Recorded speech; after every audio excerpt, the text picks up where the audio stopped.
Welcome to Fix It Home Improvement, covering projects that every homeowner should know and great products for home and garden.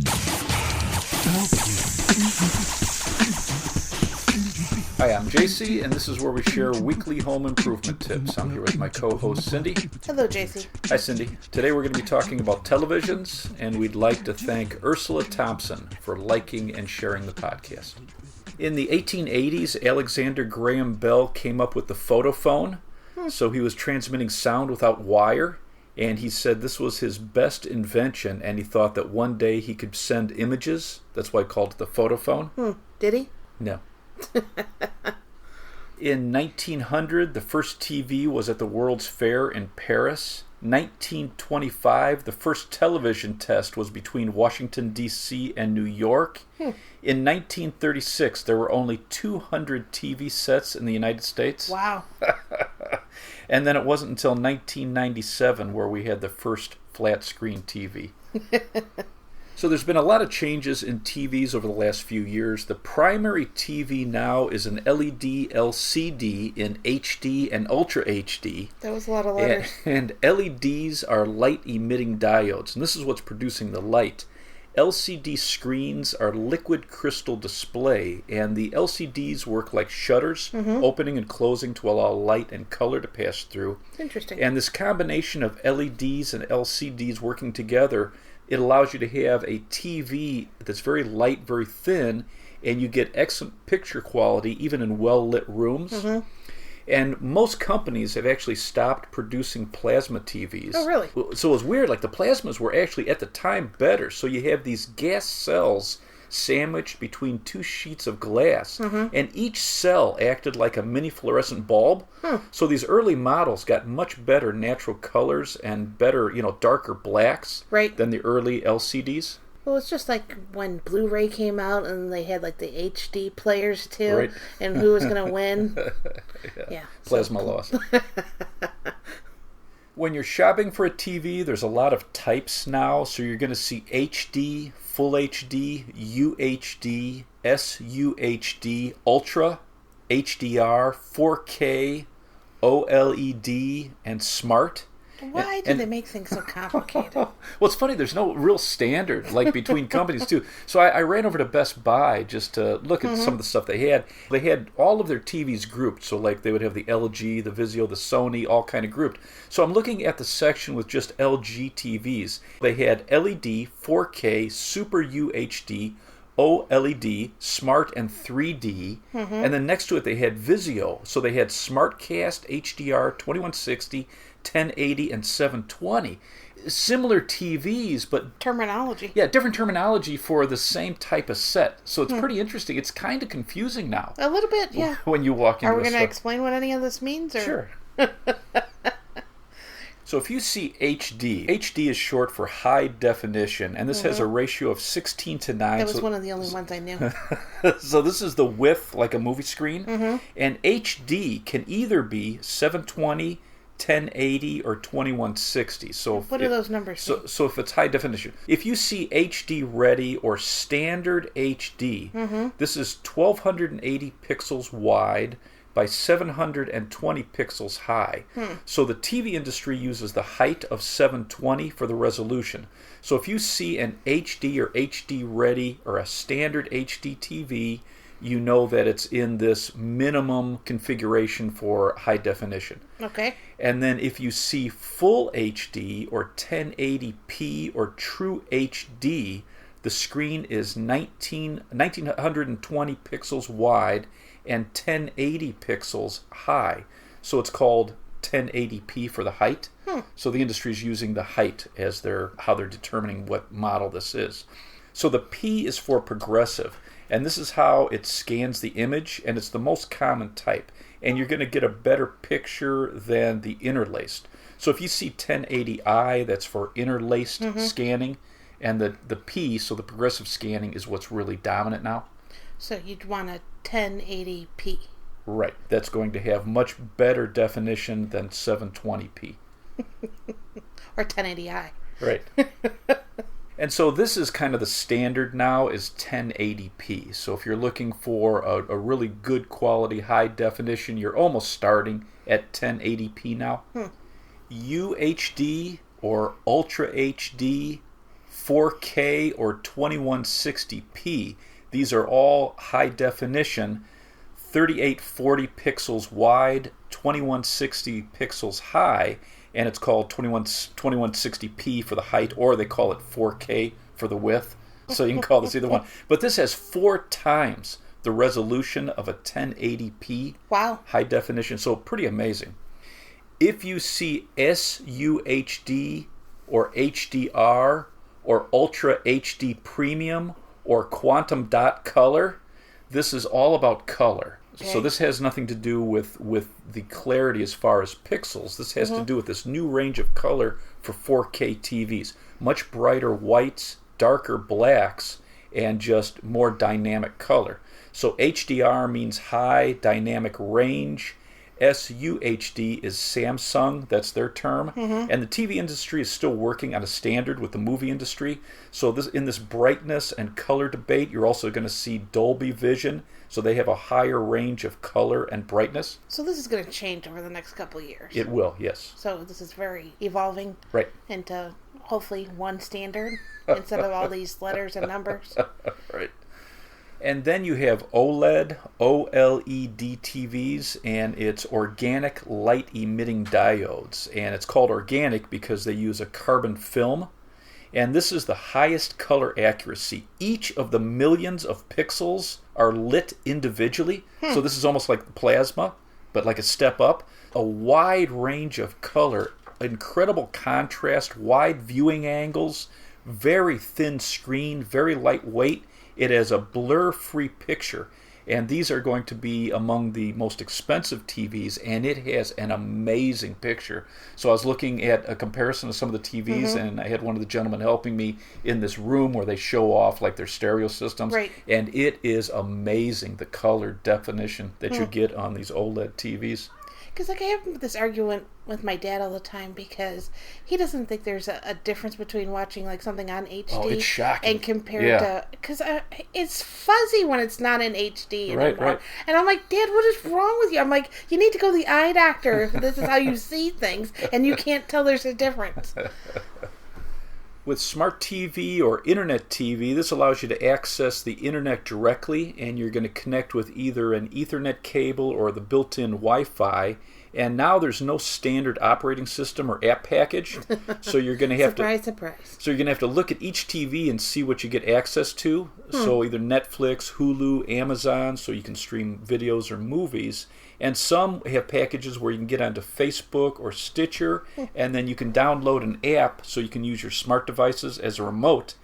And then some TVs are going to come with a package from a streaming media company like Roku or Android, and you're going to get their full software package, and it's all built in. And with Roku, Android TV, or Apple TV, you get the updates and fixes automatically, because with some smart TVs with these small group of apps, you may not get updates if there's changes.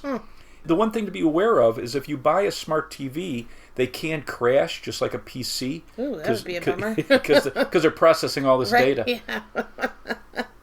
Some TVs come with built-in cameras for services like Skype, and then some have voice recognition for search and remote functions, and there's some concern that some of these systems, because they're sending your voice to a third party, they convert your speech to text commands, and then they send it back to the TV to interpret, that by talking up your passwords and sensitive information, that the data could be potentially captured by this third party. Yeah, I would say that's a concern. So right now they're saying avoid banking, online shopping with a credit card. It's safer if you're doing that on your computer right now. And a couple of these pros were saying because many of the systems use this Linux as their interface, this is popular with hackers. And some hackers are saying that they've actually gotten into smart TV cameras and they spy on whoever's sitting there watching their TV. Oh, that's super creepy. To connect your smart TV to the internet, the best connection for streaming movies and gaming is a direct Ethernet connection. So there's less chance of freezing or that buffering. The new standards is now Cat 6. There's going to be less interference, a better signal. You're going to have more data and more speed compared to the old Cat 5 or even 5E. And this is going to go into either the Ethernet port or it's going to be marked LAN, and that's for your local area network. Ooh, fancy. If you're getting a Wi-Fi signal to your smart TV, the best router is now 802.11 AC. For devices that you're connecting to your TV, you'd want to use an HDMI cable, and there's 4 types. You have standard, standard with Ethernet, high speed, and high speed with Ethernet. With some of the new TVs, so the 4K TVs, they're upgrading to this 2.0 port, so it has a special chip.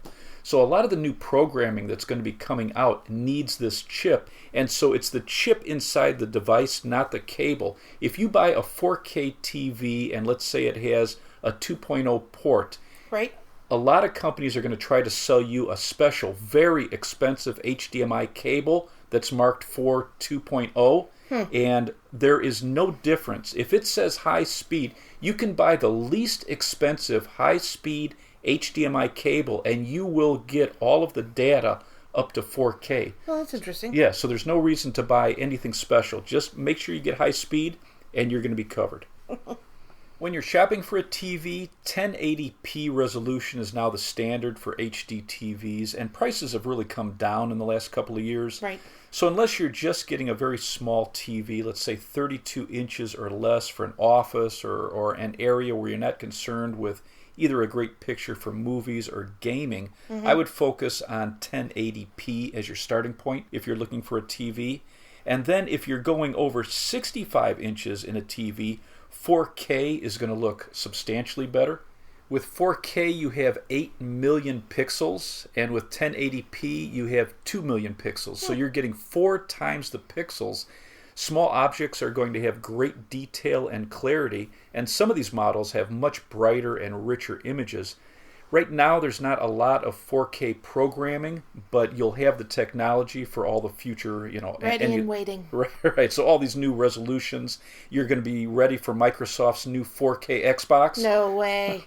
And then they're going to be coming out with these Ultra HD Blu-ray discs. So, and also with a 4K TV, you're going to be able to sit closer to a larger screen because it just has such great clarity. Interesting. The LED LCDs are going to give you the best picture for the price, and with this you have either backlit or edge lit. Edge lit is a little less expensive, it's a little thinner, and the LEDs are run all around the edge of the TV and they focus in toward the center and they diffuse the light over a panel. With backlit, this is a large field of LEDs behind the whole screen. Okay. So a little more expensive, a little thicker, but you have much more even light and more contrast. Interesting. But most people, so they've done a few studies that I read, and they say most people have a hard time telling the difference, but there is greater clarity. And then for the best color and future technology, that OLED is definitely the best, but it's expensive. As far as size, THX, so this is the more letters. This is the George Lucas company, and they developed the standards for movie theaters and home theaters, and they suggest dividing the diagonal screen measurement in inches by 0.84 to calculate the viewing distance in inches. Because that is how you measure a TV screen, right? Right, which is weird. It's by odd. the diagonal. Right. So what they're suggesting, so George Lucas says, if you have a 40-inch TV, you'd want to be 4 to 6 feet away. If you have a 50-inch TV, 5 to 8 feet away. A 60-inch TV, 6 to 9 feet away. And this is for 1080p resolution. Right. So this is kind of the standard. If you go a step up and get a 4K TV, you can go bigger and closer. I was looking at Sony, and they were talking about their 4K TVs, and they're saying if you have a 55-inch 4K, you can sit as close as 3.6 feet away.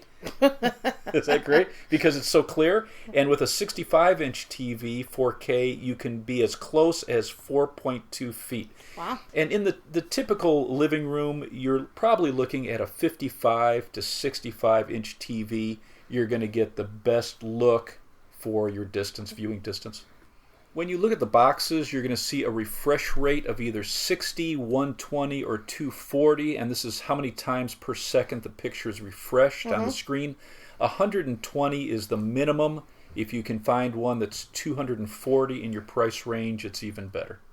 You should consider how many HDMI ports you need. Most pros are recommending get at least 3, 4 is better, but what do you have? Do you have a DVR, game systems, streaming systems? Like if you have the little sticks like Google Chrome or Roku or a Blu-ray player, so you need to know how many devices you're going to be plugging. You know, they call those little devices, so any like little thing like Chromecast where you plug in the little stick into the side of your TV and then you can cast stuff from your phone to it. They call that a dongle. Any device you hook to some new words. So with these new TVs, because they're getting thinner and thinner, they've reduced the area for good speakers. Right. They say that the TVs are becoming so beautiful, but the you sound, just can't hear. Yeah, the sound quality is just going down and down every year. Yeah. So most pros are saying that you should be thinking about a sound bar or like a theater in a box with these thinner TVs. Well, what's interesting is like when you go shopping for a TV and you're standing in front of the big wall of TVs. Right.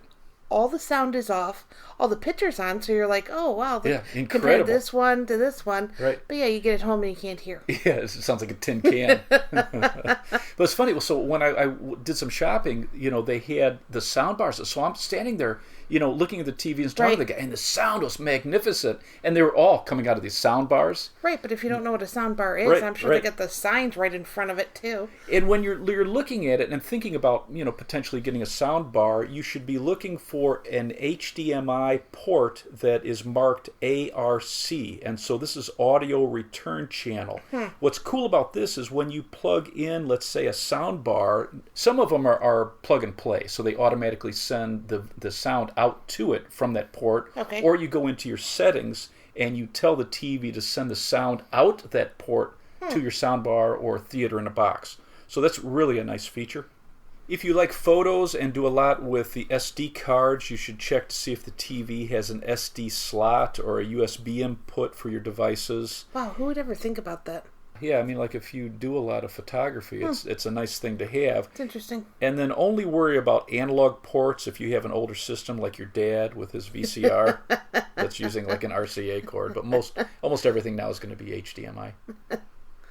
If you're looking at a 4K TV, I would look for HDMI 2.0, and this is going to support the higher 4K content in the future. So for sports or gaming systems, you're going to be able to get the higher frames per second, great clarity, no blurring. And then the new update is 2.0A, and this is going to be for these 4K HDR. So HDR is all about the future colors and all this new program. And it's just the chip inside the TV. It has nothing to do with the cable. If you see HDCP 2.2, this is a copyright protection, and this is for the 4K UHD Blu-ray players that are going to be coming out. So UHD, again, it's super high definition Blu-ray, and it has to have this chip in the TV. Otherwise, you'll drop in a disc, and it won't have the copyright protection. You won't be able to watch it. You'll still see a few 3D TVs, but it really hasn't taken off. There's really not a lot of content. They're more expensive. Curved panel TVs, a few of the pros are saying that it can actually cause problems with the image. So they thought that by curving a large screen, you could get more viewing angles. But these 4K TVs, you know, the definition is so clear that it's not really as much of a problem. So a lot of the pros are saying it really doesn't have a technical advantage. I would look for wall mountable. It's just a nice, great option to have if you ever move your TV. It gives you more options. And then make sure you get a stand for the best viewing height for the LCD, and then it gives you a place to store, you know, DVDs, game systems, cable box. What are some top-rated companies? So Samsung, LG, Sony, Panasonic, Philips, Vizio, that's Vizio, Sharp, and Westinghouse. And then a couple of the best budget TVs. There's a couple articles on Insignia and Hisense, Hisense, as top rated. Do you have anything else to add? I would say LED, LCD, a 1080p is going to give you the best picture for the price. And then if price isn't a factor, or if it's a TV over 65 inches, I would consider 4K. You're going to be ready for the new programming. You can also sit closer. The OLED is by far the best color, just amazing. A couple of the TVs I saw. And then go big. You know, it's people get so used to these small TVs, especially older people, you know, but once you go bigger, and I would get a size based on your viewing distance. For most homes, 55 to 65 inches for your living room. I would look at 3 or more HDMI ports. I would have an ARC port. And then think about a sound bar. I would look at them, listen to them in the stores. Smart TVs, if you're going to be doing a lot of streaming content, make sure that you have a high-speed HDMI cable, and then get Cat 6 Ethernet if you're using a direct connection, or if you're using Wi-Fi. The new standard is 802.11ac, and then wall mount or stand for an HD LCD. Make sure that you get the correct height and best viewing angle. So I would get a stand that's designed for the new TVs. Right. Let's wrap this up. You can subscribe to our podcast on iTunes, Stitcher, the Spotify mobile app, the Google Play Music app, and iHeartRadio. If you enjoyed it, please leave us a review. You can check out our home improvement videos on our YouTube channel, Fix It Home Improvement. And you can subscribe to that as well. You can download our book, Home Improvement Solutions, What Every Homeowner Should Know, on Amazon. If you enjoyed it, please leave us a 5-star rating and review. You can email us at fixitpodcast@gmail.com. Thank you for listening. Talk to you next week.